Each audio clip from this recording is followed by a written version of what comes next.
हिंदी में यूपीएससी की तैयारी से संबंधित प्रोग्राम्स को देखने के लिए सब्सक्राइब करें स्टडी IQ-IAS हिंदी। नमस्कार। अगर मैं आपसे कहूं कि भारतीय प्लेट का कोलिजन अर्थात टकराव हुआ था एक समय पर अंटार्कटिका की प्लेट के साथ, तो शायद जानकर आपको कुछ आश्चर्य हो। लेकिन यह आश्चर्य तब और भी अधिक बढ़ जाएगा जब मैं आपसे यह बात कहूं भाई कि इसके जो साक्ष्य हैं ये भारत के आंध्र प्रदेश के क्षेत्र में लगभग 325 किलोमीटर के एरिया में हमें देखने को मिले एक छिपे हुए रिज, एक कटक या हम कहें कम ऊंचाई के पर्वत के रूप में, तो शायद आपका आश्चर्य और भी अधिक बढ़ जाए। तो आइए इस खबर पर पहले नजर डालते हैं और समझने का प्रयास करते हैं कि एग्जैक्टली ये हुआ क्या है और कौन सी ये नई भूगर्भिक खोज है जो ये बताती है कि भारत का कभी टकराव हुआ है अंटार्कटिका के साथ। तो जैसा कि आप मेरे पीछे देख पाएंगे, आप यहां पाएंगे कि एक आंध्र प्रदेश की रिज जो है वो बताई जा रही है। यह रिज एक साक्ष्य है कि एक समय पर हमारे इस क्षेत्र का अंटार्कटिका के साथ कोलिजन हुआ था। यहां पाएंगे हैदराबाद का जो अनुसंधान विभाग है, नेशनल लेवल की ऑर्गेनाइजेशन है, इनके द्वारा अपनी एक रिपोर्ट पब्लिश करी गई और इस रिपोर्ट में यह बताया गया कि लगभग 1 अरब वर्ष पहले भारतीय प्लेट और जो अंटार्कटिका की प्लेट है इसके बीच में टकराव हुआ था। और इस टकराव के बारे में जो जानकारी है यह हमें स्पेसिफिकली, जैसा मैंने आपको अभी बताया, कि आंध्र प्रदेश के 2 जिलों के मध्य हमें देखने को मिलती है। ये जो जिले हैं ये आंध्र प्रदेश के दार्सी और अद्धांकी क्षेत्र के नाम से जाने जाते हैं और यहां पर एक छिपी हुई रिज देखने को मिलती है। हो सकता है आपके दिमाग में यह प्रश्न आए कि एग्जैक्टली ये रिजेस होती क्या है। तो रिज का एक सामान्य, एक सहज भाषा में अगर हम अर्थ समझे तो वो भाग या वो पर्वत होते हैं, वो माउंटेन्स होते हैं जिनकी हाइट काफी ज्यादा कम होती है। अर्थात कम ऊंचाई के पर्वतों को रिजेस कहा जाता है, कटक कहा जाता है। और ये कटक हमें देखने को मिले और ये कटक का निर्माण तभी होता है जब 2 प्लेटें आपस में टकराएं, इनके बीच में कोलिजन हो। अब यहां पर जो ये ऐतिहासिक टकराव हुआ था, इस टकराव के कारण जो है वो जो क्षेत्र है ये खासा भूकंप गतिविधियों के लिए संवेदनशील हो जाता है। यहां आप एक बात और समझ पाएंगे, 2 क्षेत्र हैं, जरा बारीकी से इस बात को समझिएगा। ये जो 2 क्षेत्र हैं इसमें से एक है भाई आलमपुर और एक है गणेपेश्वर। इन 2 क्षेत्रों में लगभग 325 किलोमीटर का एक स्ट्रेच है। आंध्र प्रदेश के दोनों ही एरिया हैं और यहां पर सर्वेक्षण विभाग के द्वारा यह कहा गया कि लगभग 325 किलोमीटर का एक पूरा क्षेत्र है जहां प्रोफाइल के रूप में हमें कुछ तलछट के साक्ष्य मिलते हैं। अब यहां एक बात पर गौर करिए और जरा अपना फोकस यहां लाइए। जमीन की खुदाई करने पर कई परतें निकला करती हैं जब भूगर्भ शास्त्री अर्थात जियोलॉजिस्ट किसी एरिया का अध्ययन करते हैं। और इस अध्ययन में आप एक बात नोटिस करेंगे, आप एक बात आइडेंटिफाई करेंगे कि अलग अलग परतें जो है वो अलग अलग समय की जानकारियां हमें प्रदान करती हैं। और इन्हीं परतों के बीच में यह निष्कर्ष निकाला गया कि भाई खुदाई के समय हमें गोंडवाना तलछट और प्रोटोजोइक जो तलछट है, इस तलछट के बीच में जलोढ़ के अर्थात एलुवियल के डिपॉजिट्स मिलते हैं। और ये जो डिपॉजिट्स हैं, ये जो तलछट है, इसके कारण, इस तलछट की उपस्थिति के कारण यह कहा जा रहा है कि भाई यहां पर कोई ना कोई कोलिजन हुआ होगा भारत का बेसिकली अंटार्कटिका की प्लेट के साथ। अब यह तो हुई भाई एक खबर, एक न्यूज।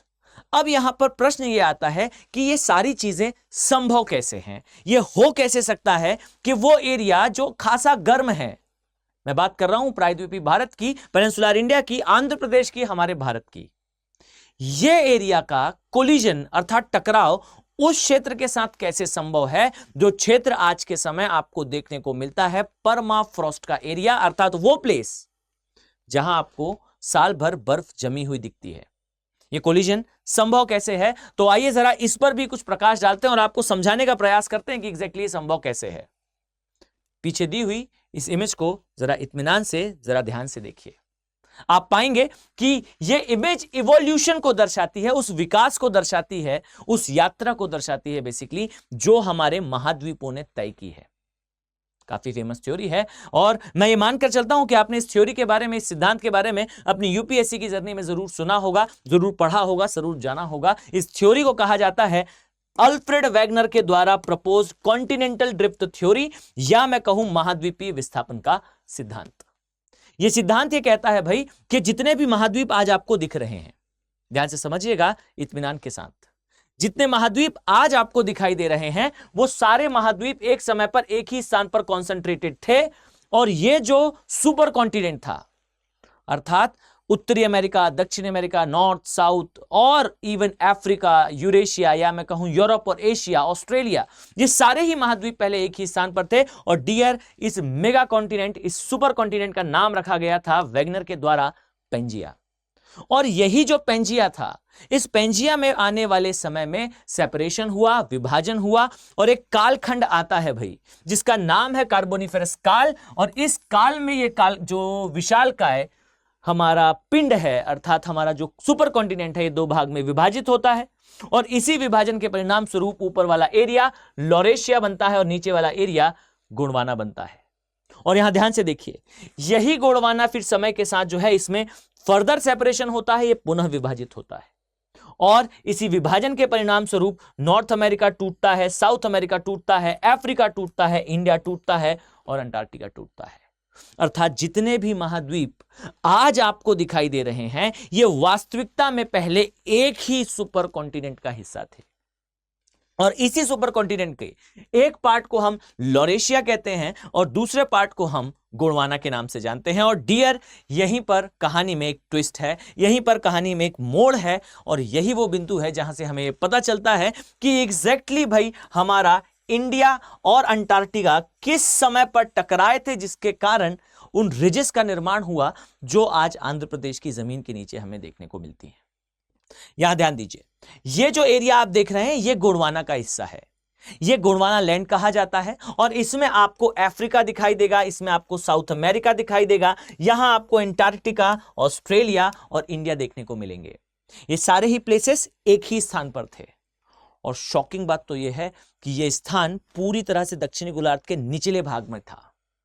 अर्थात एक समय पर आप पाएंगे कि पूरा भारत, अर्थात यह पूरा हिस्सा आपको परमाफ्रॉस्ट दिखाई देगा, अर्थात पूरे भाग में हिमाच्छादन था। जिस एरिया को आज आप महाराष्ट्र, जिस एरिया को हम आंध्र प्रदेश या तमिलनाडु कहते हैं, डियर, वो प्लेस एक समय पर 12 से 15 फीट थिक स्नो के कवर से ढका हुआ था। बिल्कुल वैसा ही था जैसे आज आपको अंटार्कटिका दिखाई देता है।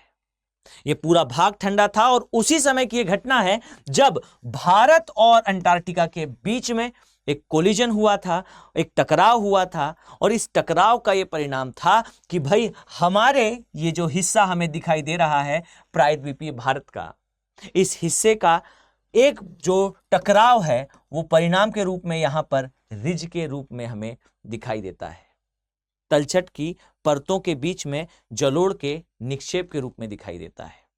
ये एविडेंसेस बताते हैं कि इन महाद्वीपों ने एक बड़ी यात्रा तय करी है। नो डाउट कि हम या ऑस्ट्रेलिया या इधर पे दिखाई देने वाला मेडागास्कर या फिर यहां दिखाई देने वाला हमारा भारत, ये सभी क्षेत्र एक समय पर एक ही स्थान पर उपस्थित थे। और इसका एकमात्र साक्ष्य ये नहीं है कि आंध्र प्रदेश के अंदर हमें जमीन के अंदर कुछ कटकों के साक्ष्य मिलते हैं। अगर आपने इस थ्योरी को पढ़ा होगा, इस थ्योरी को जाना होगा, तो आप बेशक इस बात से परिचित होंगे कि भाई जिनकी हम बात कर रहे हैं कि इस प्रकार की घटना हुई होगी और उसी घटना के एक चरण की हम बात कर रहे हैं कि भारत और अंटार्कटिका टकराया होगा, इसके बहुत सारे अदर साक्ष्य भी हैं कि ये सारे ही महाद्वीप कभी एक ही स्थान पर हुआ करते थे। और इन साक्ष्यों में मैं आपका ध्यान आकर्षित करना चाहूंगा बहुत सारे ऐसे एविडेंसेस, जैसे आप इस क्षेत्र में पाएंगे कि n नंबर ऑफ ऐसे फॉसल्स मिलते हैं। यहां मैं आपका ध्यान एक ऐसे फॉसल, एक ऐसे जीवाश्म पर भी इंगित करना चाहूंगा जहां पर डायनासोर का एक हिस्सा, अर्थात उसकी पूंछ का भाग हमें अफ्रीका में देखने को मिलता था और उसका दूसरा भाग, अर्थात उसका जो सिर है या मैं कहूं बॉडी के अदर ऑर्गन्स हैं, अदर हड्डियां हैं, वो हमें साउथ अमेरिका में दिखाई देती हैं।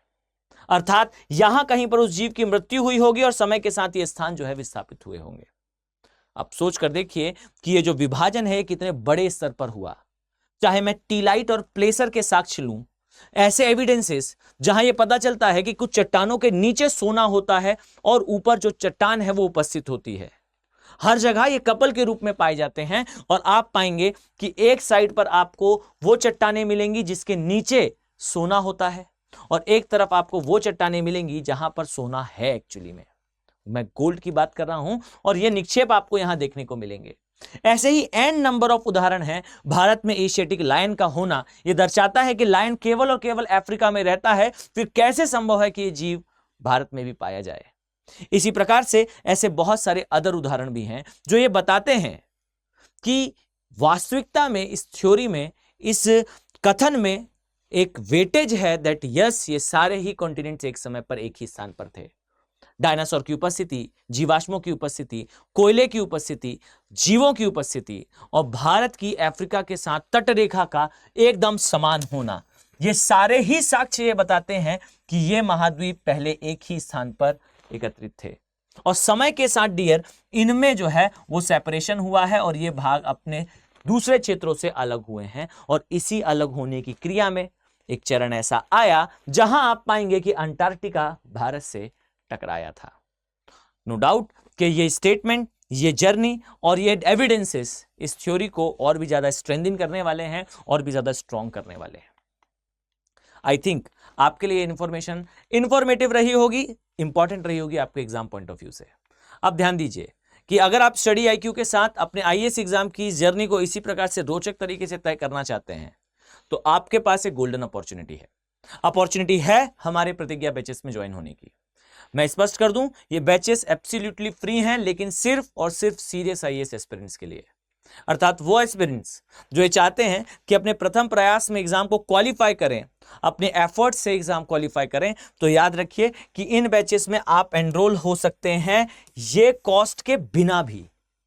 कैसे? तो आपको सिर्फ इतना करना है कि जब आप बैचेस को ज्वाइन करते हैं तब आपको अपने आप को इस चीज के लिए रेडी कर लेना है कि आपका एटलीस्ट प्री क्वालिफाई हो, अगर आप सीरियसली तैयारी करते हैं। और मैं स्पष्ट कर दूं कि आपके प्री को और भी ज्यादा क्लियर और भी ज्यादा स्ट्रॉन्ग करने के लिए और इस चीज की श्योरिटी लेने के लिए कि भाई आपकी ये जो फी है ये आपको वापस मिले, इसके लिए इन बैचेस में अलग से क्रैश कोर्स भी इंक्लूडेड करा गया है which is called as SIP programme. अर्थात जिस दिन आप इन बैचेस को ज्वाइन करते हैं आपको 3R की daily live classes, 1-to-1 mentorship, 18 किताबों का सेट, टेस्ट सीरीज, ये सब कुछ प्रोवाइड करा जाएगा। इसके अलावा ध्यान दीजिए, आप जैसे इन बैचेस का पार्ट बनते हैं, आपका प्री एग्जाम निकट होता है, उसके जस्ट प्रायर आपको SIP प्रोग्राम की सुविधा दी जाती है और इस सुविधा के तहत याद रखिएगा कि आपके प्री के सिलेबस को दोबारा कवर कराया जाता है। अर्थात एक बार आपने ज्वाइन करा, 3R की क्लासेस ली और आपका पूरा सिलेबस कंप्लीट हुआ, प्लस अलग से 3R की क्लासेस लगाई जाएंगी SIP प्रोग्राम के तहत, जिससे आपका प्री और भी ज्यादा क्लियर और भी ज्यादा साफ तरीके से आप उसे जो है वो पास कर पाए। इन सारी सुविधाओं के माध्यम से आपका प्री क्वालिफाई होते ही जो प्राइस आप पे करने वाले हैं, जो फी आप देने वाले हैं इस कोर्स के लिए, वो आपको रिफंड कर दी जाएगी और आपको स्टडी आईक्यू अपने प्रीमाइसेस में दिल्ली में बुलाकर फर्दर आगे की सारी प्रैक्टिसेस, वो सारी सुविधाएं जो आपके लिए आवश्यक हैं मेंस क्वालिफाई करने के लिए प्रोवाइड करेगा और इसके लिए सिंगल पेनी चार्ज नहीं करा जाएगा। आपका रहने खाने से लेकर आपकी पढ़ाई तक का पूरा खर्चा स्टडी आईक्यू उठाने वाला है। गोल्डन अपॉर्चुनिटी है। मैं मानकर चलता हूं कि मैं सभी सीरियस आईएएस एस्पिरेंट को इन बैचेस में देखने वाला हूं। इसके अलावा जिस टॉपिक को आप अभी सुन रहे थे, जिस टॉपिक को आप अभी समझ रहे थे, ऐसे ही टॉपिक से बना हुआ सब्जेक्ट है ज्योग्राफी ऑप्शनल। यह ऑप्शनल आप सभी के लिए उपलब्ध है हिंदी माध्यम में। अगर आप भूगोल वैकल्पिक अर्थात ज्योग्राफी ऑप्शनल को लेकर अपने एग्जाम को पास करना चाहते हैं तो आपके लिए एक और अपॉर्चुनिटी है भाई। 20 जुलाई से स्टडी आईक्यू का ऑप्शनल का कोर्स, खासकर ज्योग्राफी ऑप्शनल का जो बैचेस हैं ये स्टार्ट होने वाले हैं। मैं इनमें ज्योग्राफी ऑप्शनल की क्लासेस आपको प्रोवाइड करने वाला हूं और जो कॉस्ट आपको यहां दिख रही है इस कॉस्ट के माध्यम से आप जुड़ सकते हैं। पर यहां ध्यान दीजिए, दोनों ही कोर्सेज को जब आप ज्वाइन करें तो आपको यूज करना है AK लाइव कोड का। इस कोड को अपने दिल में, अपने दिमाग में सेटल डाउन कर लीजिए। वाई? बिकॉज इस कोड के माध्यम से आपको सारी ही चीजें मिनिमम कॉस्ट पर मिलने वाली हैं, इसीलिए इस कोड का यूज करें और मिनिमम कॉस्ट पर ज्वाइन हो। यह सुविधा उन स्टूडेंट्स के लिए है जो क्रिस्टल क्लियर, रॉक सॉलिड और मेटल हार्ड मैनर में अपने एग्जाम को क्वालिफाई करना चाहते हैं। चलिए मिलते हैं नेक्स्ट वीडियो में, तब तक लिए have a very nice day and all the best. Hindi में UPSC की तैयारी से संबंधित प्रोग्राम्स को देखने के लिए सब्सक्राइब करें स्टडी IQ IAS हिंदी।